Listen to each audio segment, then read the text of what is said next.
YSR Congress party intellectual wing రాష్ట్ర అధికార ప్రతినిధి సమీర్ ఖాన్ మాట్లాడుతూ చంద్రబాబు నాయుడు ముస్లింలకు విరోధి అని పేర్కొన్నారు. ప్రధాని నరేంద్ర మోడీ తొత్తుగా మారి ముస్లింలకు ద్రోహం చేశాడు. ముస్లింల పక్షపాతిగా జగన్మోహన్ రెడ్డి మరోసారి నిరూపించుకున్నారు. వక్ఫ్ బోర్డు సవరణ బిల్లుకు చంద్రబాబు మోడీ అడుగులకు మడుగులు ఒత్తుతూ మద్దతు ఇవ్వటం దుర్మార్గమైన చర్య అని తెలియజేశారు. దీనికి వ్యతిరేకంగా మాజీ ముఖ్యమంత్రి జగన్మోహన్ రెడ్డి సుప్రీంకోర్టులో పిటిషన్ దాఖలు చేసి పోరాటం చేస్తున్నారు. తెలుగుదేశం పార్టీ చేస్తున్న కుట్రలను ముస్లిం మైనారిటీలందరూ తిరిగి సమాధానం ఇస్తారని అన్నారు. తెలుగుదేశం పార్టీకి గుణపాఠం నేర్పేందుకు ముస్లింలందరూ సిద్ధంగా ఉన్నారు. నెల్లూరు తెలుగుదేశం పార్టీ ఎంపీ ఎమ్మెల్యేలు మైనారిటీలకు అన్యాయం జరుగుతుంటే మౌనం వహించి ఎందుకు దాక్కున్నారు? మైనారిటీ ఓట్ల కోసం వచ్చి ఇంటింటికి తిరుగుతారు, కానీ మైనారిటీలకు అన్యాయం జరిగినప్పుడు మొహం చాటేసే తెలుగుదేశం పార్టీ నాయకులకు బుద్ధి చెప్పి తీరుతామని తెలియజేశారు. వైఎస్ఆర్ కాంగ్రెస్ పార్టీ ముస్లిం పక్షపాతి అని నిరూపించుకుంది. స్వర్గీయ రాజశేఖర్ రెడ్డి గారు 4% రిజర్వేషన్ ఇచ్చి ముస్లింల గుండెల్లో కూర్చున్నారు. ఈ రోజు వచ్చేసి జగన్మోహన్ రెడ్డి గారు కూడా అదే విధంగా కూర్చున్నారు. ఎందుకంటే ఆర్టికల్ 26, ఆర్టికల్ 14, 15, ఆర్టికల్ 25 ఇది వక్ఫ్ బోర్డ్ బిల్ అమెండ్మెంట్ ఏదైతే ప్రవేశపెట్టినారో దానికి విరుద్ధంగా ఉంది అని సుప్రీంకోర్టులో పిటిషన్ వేయడం జరిగింది. ఒక ఆయన చంద్రబాబు నాయుడు గారు ముస్లింలకి విరోధిగా చేస్తూ ఉంటే మా నాయకుడు ముస్లింల పక్షపాతిగా నిలబడ్డాడు. ఆయనకి జగన్మోహన్ రెడ్డి గారికి ఇదే తేడా.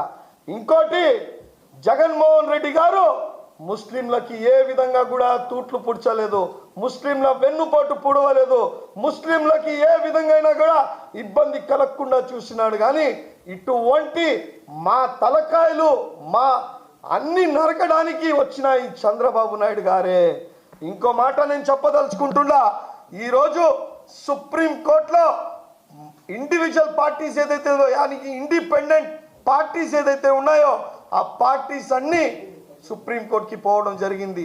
జగన్మోహన్ రెడ్డి గారు ఒక్క ఆంధ్ర రాష్ట్ర ముస్లింకే కాదు, దేశ ముస్లింలకి నేనున్నాను అని సుప్రీంకోర్టులో పిటిషన్ వేయడం జరిగింది. చంద్రబాబు నాయుడు యావత్ భారతదేశ ముస్లింలకి వెన్నుపోటు పిడిచి ఈరోజు నరేంద్ర మోడీ గారి తొత్తులుగా వివరించి ఈ బిల్లు పాస్ చేయడం జరిగింది. అయ్యా, ఈ బిల్లు ఏ విధంగా మేము అడ్డుకోవాలో, ఏ విధంగా పోరాటం చేయాలో, పంజాబ్ వాళ్ళు రైతులు ఏ విధంగా ఢిల్లీలో కూర్చున్నారో ఆ బిల్లుని ఆగే వరకు ఏ విధంగా పోరాడాడో అదే విధంగా మేము కూడా పోరాడతామని చెప్పేసి చెప్పదలుచుకుంటా. ఇంకో విషయం, మా నెల్లూరు నాయకులు నలుగురు ఉండారబ్బా. మీరు ఎడిట్ చేసేటప్పుడు మీడియా వాళ్ళు నలుగురు ఫోటోలు పెట్టండి. ఒక ఆయన విపిఆర్ ఎంపీ గారు గెలిచిన సంవత్సరం అయితే బిల్లుకి ఆయన ఫస్ట్ ఆయనే ఇట్టా అనింది. ఆయన ఒక్క సంవత్సరంలో జెండా విధికి కనపడ్డారా? పెద్ద ఆయన ఎక్కడ కనపడ్డారు? విపిఆర్ గారు గాంధీనగర్లో కనపడ్డారా? ముస్లింల ఏరియాలో ఎక్కడైనా కనపడ్డారా? ఆయన విపిఆర్ గారు ఓట్లు వేసుకొని ముస్లింలకు నేను ఉంటానని జెండా విధిలో మాటిచ్చారు. ఇప్పుడు ఆ మా ఎంపీ గారు ఎక్కడున్నారో అర్థం కావట్లేని పరిస్థితి. ఇంకో ఆయన నారాయణ సార్, అయ్యా దాదాపు సిటీలో ఎక్కువ శాతం ఉండేది ముస్లిం మైనారిటీ పాపులేషన్స్. ఆ ఓట్లు వేయించుకొని మీరు రంజాన్లో కూడా మీరు ఒక మసీద్లో ఇఫ్తియార్ విందుకు కూడా రాని పరిస్థితి. మీరా మా మీద నారాయణ గారు ప్రేమ చూపించేదా? మీరా మీ కార్యకర్తలకే పట్టించుకోరు మీరు. ఈయన ఒక్క మాట కూడా వచ్చి అరే నేను ఉన్నానయ్యా ముస్లింలకి, నేను చంద్రబాబు నాయుడుతో మాట్లాడతాను అని చెప్పని పరిస్థితి. ఇంకో ఆయన ఉన్నారు, ఎన్ఆర్సీ ఎన్పిఆర్ టప్పుడు పెద్ద స్టేజ్ పెట్టి కేవీఆర్ పెట్రోల్ బంక్ పక్కన అబ్బా పాట పాడాడు మా గురించి ఎంత పాట. ఎవరు తెలుసు ఆయన? మా రూరల్ ఎమ్మెల్యే శ్రీధర్ రెడ్డి అన్నా శ్రీధర్ అన్న, ఎక్కడున్నావన్నా మా గురించి నువ్వు పోరాడే వ్యక్తివి. రూలింగ్ గవర్నమెంట్లో అప్పట్లో మా శాసనసభ్యులుగా ఉంటూ మీరు ఎన్ఆర్సీ ఎన్పిఆర్ గురించి మాట్లాడారు కదా, పాట బలంగా పాడారు కదా, ఎక్కడున్నారు బాస్? ఎందుకు ఇప్పుడు మీరు బయట రావట్లేదు? ఎందుకు? రూరల్ ఎమ్మెల్యే గారు నేను ముస్లిం పక్షపాతిని, నేను ముస్లింల కోసం ఉంటాను అని చెప్తారు కదా. శ్రీధర్ అన్న మీరు ఎక్కడ ఉన్నారు అనేసి నేను అడగదలుచుకుంటున్నా. ఏం ముస్లింలో మీకు ఓటు వేయలేదా? అప్పట్లో మీరు స్టేజ్ మీద నిలబడి మా కోసం పాట పాడారు కదా. ఇప్పుడు ఎక్కడ పోయి ఉన్నారు మీరు? మీరు ఎందుకు రావట్లేదు? చంద్రబాబు నాయుడు అంటే మీకు అంత భయమా? అంత భయమా? వచ్చే ఎలక్షన్లో ఖచ్చితంగా గుణపాఠం చెప్తారు. ఇంకో ఆయన నేనే మైనారిటీ నేత, నేనే అంత, ఆయనకి రాష్ట్ర వక్ఫ్ బోర్డ్ చైర్మన్ ఇచ్చారబ్బా. రాష్ట్ర వక్ఫ్ బోర్డ్ చైర్మన్ ఇచ్చాడు ఆయనకి. ఆయనే అబ్దుల్ అజీజ్. ఈయన వక్ఫ్ బోర్డ్ సిగ్గుండాలయ్యా నీకు. ఒక ముస్లింల గుండి పదవిలో ఎంజాయ్ చేస్తూ ఉండవు నువ్వు.